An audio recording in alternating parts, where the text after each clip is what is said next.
Melisa Qrup şirkətinin rəhbəri Qalib Məmmədov Yasamal rayonunda aparılan söküntü işi ilə əlaqədar cinayət işi çərçivəsində martın 27-si axşam saatlarında saxlanılıb. Bu barədə Report xəbər verib. Məlumatı Daxili İşlər Nazirliyinin mətbuat xidmətindən təsdiqləyiblər. Xatırladaq ki, martın 27-si tikinti şirkətinin əməkdaşları Yasamal rayonu 1-ci Alatava massivi Abdulvahab Salamzadə küçəsi 118B ünvanında sakinlər içəridə ola-ola söküntü işləri aparıb. Söküntü zamanı yaşayış olan evlər ekskavator vasitəsilə dağıdılıb. Hadisə nəticəsində ev sakinlərindən xəsarət alanlar olub.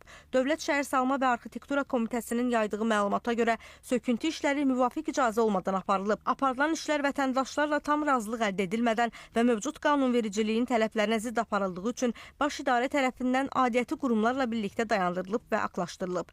Qanunsuz işlər zamanı vətəndaşların mülklərinə dəymiş ziyanla bağlı müvafiq araşdırma aparılması üçün materiallar hüquq mühafizə orqanlarına təqdim ediləcək. Faktla bağlı söküntü işləri aparan şirkətin iş icraçısı və ekskavator sürücüsü saxlanılıb, cinayət işi açılıb.